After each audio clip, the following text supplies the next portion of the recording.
माबायाव सान्थिबारि जात दुनाबारियाव बिसोरो बे कार्तिक मेलायाव 1.5 लाख थाखा लादों। सान्थिबारि आरो दुनाबारियाव कार्तिक मेलायाव 1.5 लाख रां। साननै दिन थांखांनायनि उनाव जेरावबो सोलिबाय थानायखायसो जोङो बे थाइखाजुरा बुथुनि लक्ष्मी फुजा कमिटियाबो साननैसो फुजानि खरसा थांनाया फैथोंसै होननानै जों बहुत गंनै फिदिंनाय जादों।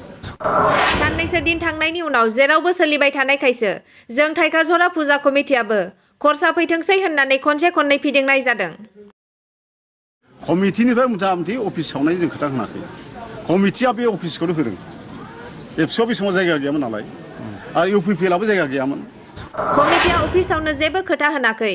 कमिटिया बे अफिसखौनो होनदों। आबसुआ बे समाव जायगा गैयामोन आरो इउपिपिएलआबो जायगा गैयामोन।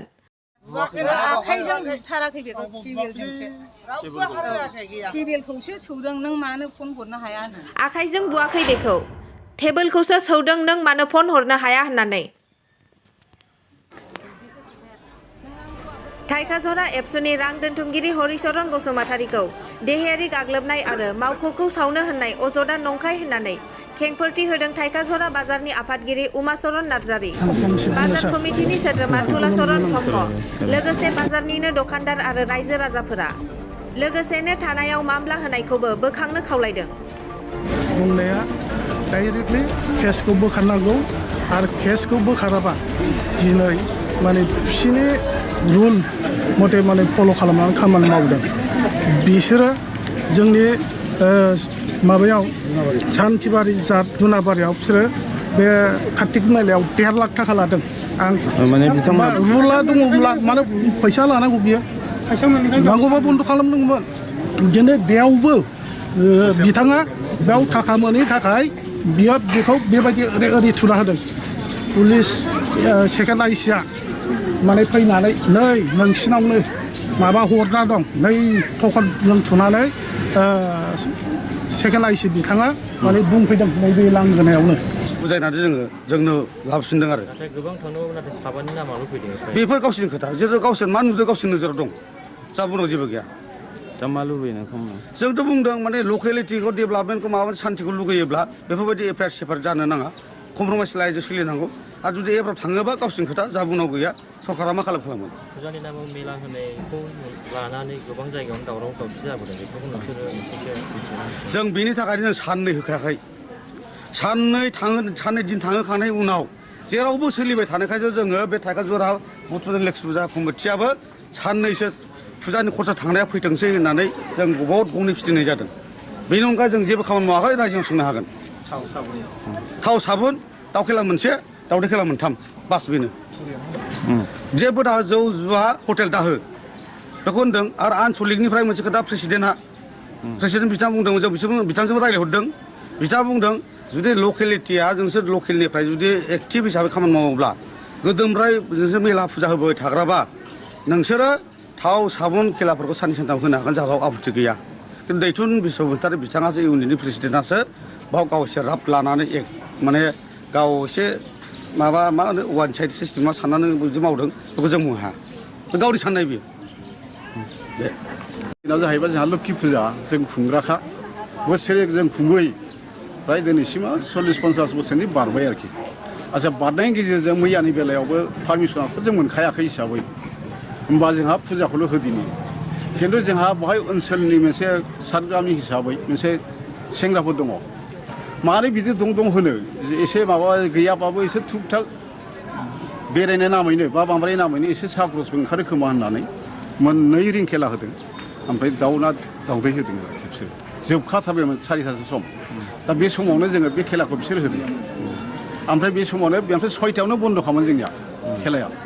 बे समावनो बा 3था ना 4था मोनलाय घटना आरोखि। बे घटना जाबाय बे समावनो जोंबो सफैबाय। सफैनानै दाना जोङो बिराद हुलुस थुलुस जाबाय बेखौ बुजा फारा खालामनायनि गेजेरजों। एखन सोर मा बुंदों जों बेखौ मिथिला। खिन्थु कमिटिनिफ्राय मथा मथि अफिस सावनाय जों खोथा होनाखै। कमिटिया बे अफिसखौनो होदों। एबसुआव बे समाव जायगा गैयामोन नालाय आरो इउपिपिएलआबो जायगा गैयामोन। बेखौ जोङो बाजार कमिटियानो जोंनो नांजोबगौ होननानै जों बेखौ दोनदों। जायगाखौ होनाय जादों आरो बे इउपिपिएलनोबो होदों एबसुआवबो होनाय जादों। होमबा जों बेखौ बोरै सावनो? एबसुआथ' जोंनिखा। आरो बे घटनाखौनो जोङो मा जादों जायाखै जोङो बाजार कमिटि हिसाबै मिमांसा मिलायनो होननानै जोङो बेवहाय बेलासियाव रायज्लायनाय जादों। आनसलिकनि फैदों ओमफ्राय प्राइमारिनि दङमोन दा बेवहाय जोङो रायज्लायनो नागिरनायाव हयथ' बिथांमोनहा जेबो बुंनो हायाखै खोथा बे खिन्थु उनाव मिथिगोन होननानै थाबाय दा जोङो बेखौ बुंनो रोंला खिन्थु जोङो आफस जालायनोसै जेखि जादोला मानो अखानायबानो जों नुलायो बिदांबाय मानो हिंसा थानो रायजो जानायाव बे सलिया माथो खालामबानो बेखौथ' आंहा बुंनांगौ जेबो पावार गैया बे आयेना सरकारनि खोथा खिन्थु जोंनि मथे जोङो बेनो जोङो दाया जाबाय भुला जाबाय हिसाबै गन्दगला जाबाय हिसाबै जों आफस जानो सानदों खोथा बेल' बाजारनिफ्राय दा मा बुंबानो खोथाथ' बेनोसै माने आङो बे हरिनि खोथाखौल' बुंनोसै फुजानि सोमोन्दै जोंहा बे लोक्षि फुजा जायो बोसोरै मोजाङै खुंलाङो जों माब्लाबाबो बे एरियायाव बेजाल खुंफेराखै लोक्षि फुजाखौ जेखौ होनो मोना होनो बेखौ होआ जेखौ होयो होनो मोनो होनो बेखौ नांगौ बायदिल' होयो आरो दाबो गिदिर खालामलाङाखै गुरानि खेलाया मोनथाम होदों फुजानि थाखाय ओमफ्राय मालाय फुजा नायनो मन्दिर खुलुमनो लोब फैयो खुलुमलाङो गोसो खुसियै फैनोसै फिसा फिसौ लानोसै एसे एनै गेलेलांसै इन्टारेस्टजों गथ' गथाय गेलेहोनोसै थांनाय समाव जानोसै लोंसै थांनोसै ओमफ्राय जुआथ' गैखाया माने बे खेला फिसानि थाखाय आरो आङो बेहायनो पारमानेन्ट दखान दङ आङो जुआबो नुवाखै जेबो नुवाखै ओमफ्रायो बे मेलाया माने आङो दखानाव जोङो 7:30सिम जालाङो लास्ट जायो आरो जों गालामाल दखान नालाय ओमफ्राय बिसोरनि मेलाया जोबदों 6थायावनो सेस जोबजोबो सासेबो मेलानि मानसि थाया हरिचरनखौ बुदों ओमफ्राय हरिचरनखौ बुनाया माने बेहाय ज' जानायाव आंबो थांदों नायदों मानो दावराव जादों होननानै ओमफ्राय बेखौ बुवाखैबो मुवाखैबो बे दैथुननो फन हरनो थिननायाव बियो हराखै गावनि गोसोखौ गिदिर गमन खालायनानै थादों बियो ओमफ्राय बे मानो हराखै गोसोआव मारैबा साननाय दङ खोमा नङाबाथ' बियो हरनानै रायलायगौमोन खुला खुलि साफानो मानो हराखै बियो दैथुना सोर दैथुना बै माबानि एबसुनि प्रेसिडेन्ट इउनिटनि ओमफ्राय बेनो फन हरनो थिननायाव हरैनि बे प्रजेक ब्रह्म पातगिरिया टेबोलखौ सौदों आरो दंखायो गासिबो दंजोबो रावखौबो सिखोमानो हाया आखाइजों बुथाराखै बेखौ